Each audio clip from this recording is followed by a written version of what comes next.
पिताजी, लेकिन इससे पहले तो ऐसा गांव में कुछ भी नहीं हुआ, न ही आपने मुझे कभी इसके बारे में बताया।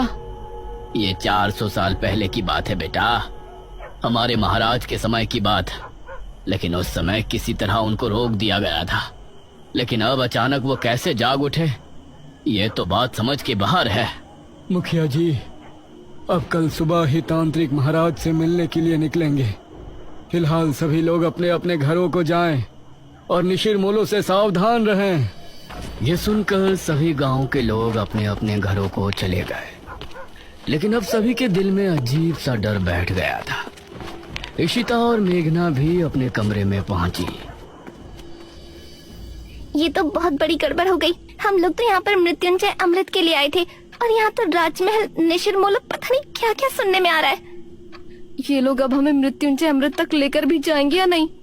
अरे तुझे दिख नहीं रहा यहाँ कितनी प्रॉब्लम है? हम दोनों सुबह यहाँ से जा रहे हैं बस। नहीं, मैं नहीं जा सकती। लेकिन क्यों? वो मृत्युंजय अमृत।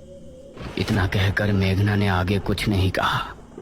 आपने बिना सोचे समझे उन दोनों लड़कियों को घर में जगह क्यों दे दी? देखा ना अब क्या हुआ। ठकुराइन, वो लड़कियां तो अनजान है, लेकिन अनुज को तो सब कुछ पता है ना। वो उनको लेकर रात में निकल गया, इसमें हम उनको दोषी नहीं ठहरा सकते। उनको लेकर जाने वाला तो हमारा ही बेटा है ना। कुछ ही देर में सभी एक एक करके सो गए।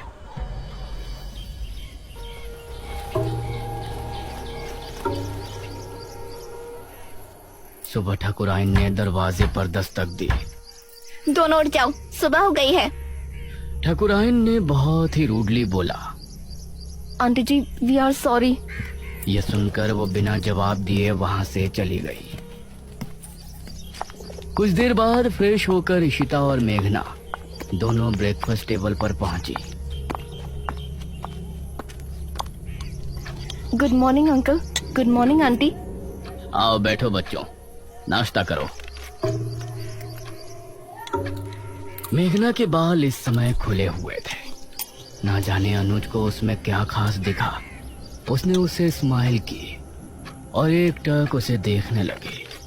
इस पर मेघना ने उसे हैरानी से देखा, फिर उधर उधर देखकर नाश्ता करने लगी। अनुज, आज तुम खेतों पर जाओगे, समझ गए? माँ, मैं खेतों पर जाकर क्या करूँगा? पिताजी, क्या हो गया है माँ को? मुझे कुछ नहीं हुआ है। तुम आज खेतों पर जा रहे हो, बस जा रहे हो। तभी इशिता बोली, अनुज, तुम हमको भी खेत घुमा लाओगे? ये सुनकर ठकुराइन इशिता और मेघना की तरफ गुस्से से देखने लगी। तभी अनुज भी खुश होते हुए बोला, हाँ ठीक है, मेघना को भी हमारे खेत काफी पसंद आएंगे। हाँ बेटा, क्यों नहीं, लेकिन एक बात ध्यान रखना, तीनों साथ रहना और शाम होने से पहले घर लौट आना। तब तक तांत्रिक महाराज भी आ ही जाएंगे। नाश्ते के बाद इशिता और मेघना अनुज के साथ घर से निकली।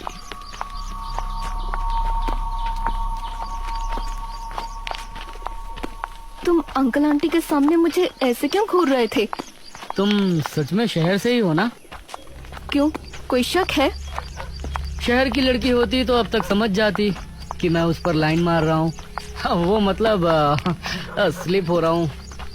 अनुज, उसे ऐसे मजाक बिल्कुल पसंद नहीं।